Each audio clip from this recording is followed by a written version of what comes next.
This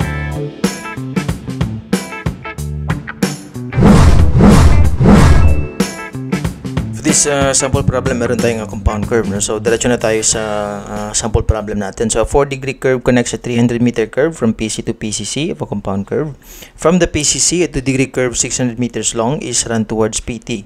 Determine the length of the long chord connecting PC and PT. Use 20-meter arc basis. So ito yung figure natin, no? Typical lang to na figure ng isang compound curve, no? Meron tayong dalawang curves dyan, LC1 and LC2, and then all other basic na mga parts, no, na PC, tapos meron kang PTT, and then we have the PCC, I1, I2, radius 1, radius 2, okay? Tapos sinulat na rin natin dito yung mga given, no? So we have the first na curve, no, na degree, and then you have the length din ng first curve, and then you have D2 and LC2 para yung degree and length ng curve ng second na simple curve natin. Okay, so pinapahanap sa atin dito is the length of the yung chord, no, yung long chord galing dito sa PC papunta dito sa PT. So ito yun, no? Ito yung L na yan. So ano yung approach natin sa pag-solve ng sample problem na to? Pwede tayong gumamit actually ng isang triangle, no? Malaking triangle. So guguhitan lang natin dito, no? So kung gagamitin natin yung chord na yan, tapos meron din tayong chord dito. So meron tayong magagawang triangle, no? So kailangan lang natin computein si C1 and then you have C2. Para magawa natin yan, kailangan lang natin mahanap yung angle na to, no? Yung angle na yan, which is alpha na lang, papangalanan natin alpha, tapos makuha natin si C1, tsaka si C2, para makagawa tayo ng isang triangle, no? So dito na lang natin gawa yung triangle, no? So mahalagang ganito, no? I-establish muna natin kung ano yung mga gagamitin natin na approach, no, sa pag-solve ng isang sample problem. So we have C1, and then we have C2, tapos meron tayong L, and then alpha, no? Tapos pwede na tayong mag-cosine law, no? So cosine law, we have c squared lang naman yan, c squared e squared plus b squared minus 2ab cosine theta, which is ito yung opposite na angle ng hinahanap natin na side. So in this case, ito yung L squared equals c1 squared plus c2 squared minus 2 c1 c2 cosine alpha. So ito na talaga yung mahanapin natin, no? Si C1, si C2, tsaka si alpha. Balik tayo dito sa figure natin. Essential dito sa problem natin is para mahanap natin si I1 tsaka si I2, no? Kasi yun yung magdedetermine ng mga angles dito sa magkabilaan na parts ng ating dalawang simple curve. So paano ba natin isolve si I1 tsaka si I2? Dito muna tayo sa yan, yung given na D1 LC1, D2 LC2, okay? So gagamitin natin dito yung ratio and proportion ng LC tsaka yung chord base, arc basis pala, no, na 20 meters yung sinasabi dito, no, na 20 meter arc basis. Okay, so yung gagawin natin dito, i-ratio and proportion lang natin, no? So for example, we have a yan, ito yung curve, ito rin yung curve ng isa, no? So ito yung degree, tapos ito naman yung I. So para yung radius lang yan, no? Kasi syempre isang curve lang yung tinutukoy natin dito. Tapos ito naman, ito yung 20 meters, ito naman yung LC. So therefore, ang ma-relation natin dito is we have 20 meters is 2 LC. Tapos ang degree naman is 2 I. So kung hahanapin natin yung I, magiging equation natin dyan is just D LC divided by 20. Okay? So kung hahanapin natin si I1, pwede lang natin sabihin na I1 is just equivalent to D1 LC1 divided by 20 meters. So fix na yung 20 meters natin, no? So D1 equals 4 times degrees yan, no?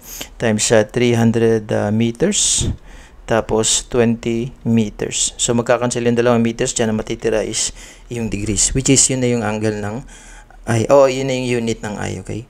So 4 times 300 divided by 20, that's 60 degrees. Okay, parang convenient lang masyado yung ano natin, yung figure natin. So we have 60 degrees. Si I2 naman, dito tayo sa I2.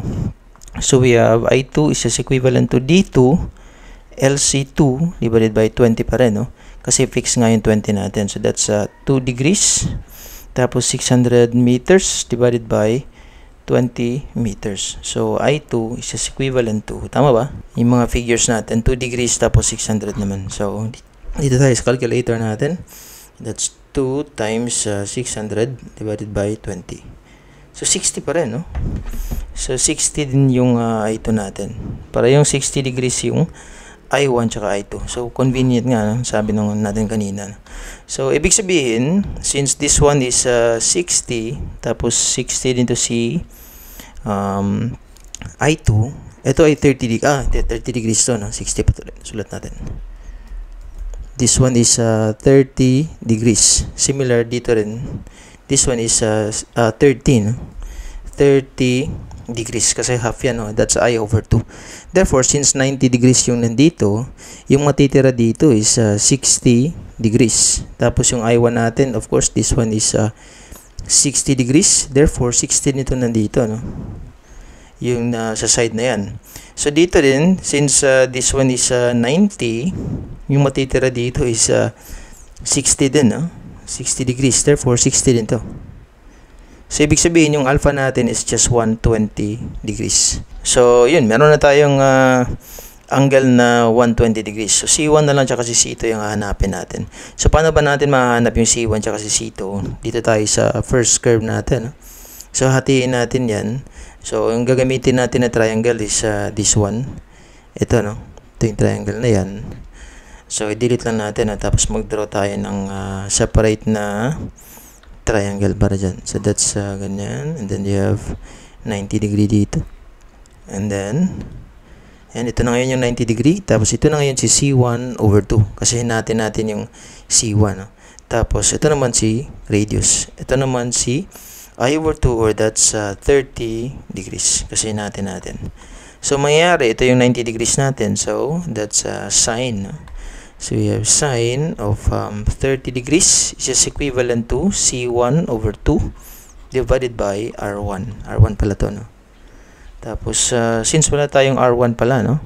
Pero makukuha natin yan si R1 kasi meron tayong LC1 tsaka I1. So, ang LC1 natin is 300 tapos ang I1 natin is 60 degrees. Alam natin that LC1 is just equivalent to R1 I1. So we have R1 is just equivalent to LC1 divided by I1. So that's 300 meters divided by I1 which is 60 degrees. Pero i-convert natin yan para magkakancel yung degrees. Huwag kalimutan itong mga conversion natin, para maging pi radians na siya. So yung R1 natin is just equivalent to 300 divided by 60 times pi divided by 180.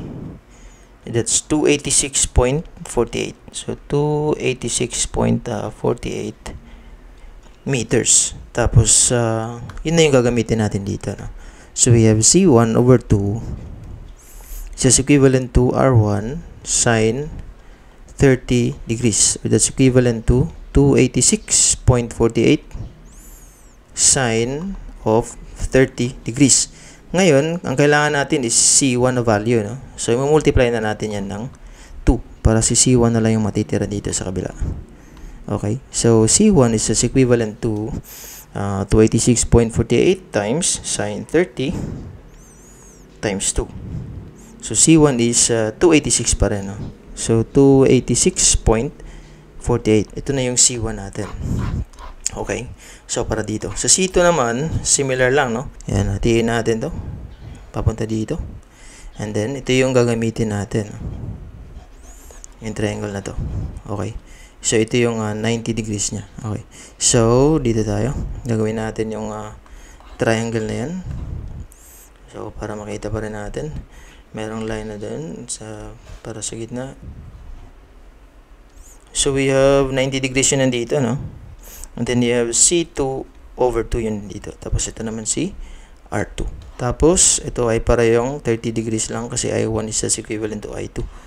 Yun, sine ulit, no? So, you have sine 30 degrees is just equivalent to C2 over 2 divided by R2. Tapos, si R2 naman, makukuha natin ulit dun sa LC2 equals R2 I2. Again, galing na to sa S equals R, theta ng arc length. Tapos si S, ito si LC2, R2, and then yung theta natin is I2. Okay? So, sa arc length lang yan na equation. So, meron tayong equation for I2. That's equivalent to LC2 divided by I2, which is equivalent to LC2 natin is 600 meters divided by 60 meters, ay 60 degrees pala, hindi siya meters, no? 60 degrees pi over 180 degrees para magkakancel yung mga degrees dito. So we have R2 is equivalent to 600 divided by 60 times pi divided by 180. So that's 572, no? So 572.96 meters. So logical bend drawing natin, mas mahaba si R2, no? Yan, compared sa kay R1 na 286 lang. Okay, tapos meron na tayong R2, gagamitin natin yan dito, no? So therefore C2 over 2 is equivalent to, we have R2 sine 30 degrees. Tapos yun, R2 is just 572.96 sine 30 degrees. Tapos multiply na rin natin siya ng 2 para makuha natin si C2 lang. Okay? So we have C2 is equivalent to, diretso na natin, no? Sine 30 times 2. Ganun pa rin, no? 572.96. 72.96 meters. So ito na ngayon si C2. So yun yung i-substitute natin dito sa equation natin. So therefore we have L squared is just equivalent to yung C1 natin, which is 286.48. So we have 286.40, oops, yung decimal, baba lang natin, no? 286.48 squared plus 572.96 squared minus 2 times 286.48 times 572.96 tapos cosine 120 ba yan? Alpha natin is 120 degrees. 120 degrees. So, hanapin natin si L. This is equivalent to dito tayo sa calculator natin. So, that's 286.48 squared plus 572.96 squared minus 2 times 286.48 times 572.96 cosine 120. So, square root ng answer, which is square root of answer. Tama ba? So, that's 757.95. So, 757.95 meters. Yan. Ito na yung L na hinahanap. So, meron pa palang square root, no? Muntik na natin makalimutan. Okay, so I think yun na yun, no? Para sa sample problem na to, no? Kabisaduhin nyo lang yung pag-approach or yung pag-atake ng pag ganito mga sample problem yung mga isosolve. Okay? So, again, thank you ulit for watching and see you sa mga next na video uploads natin. Thank you!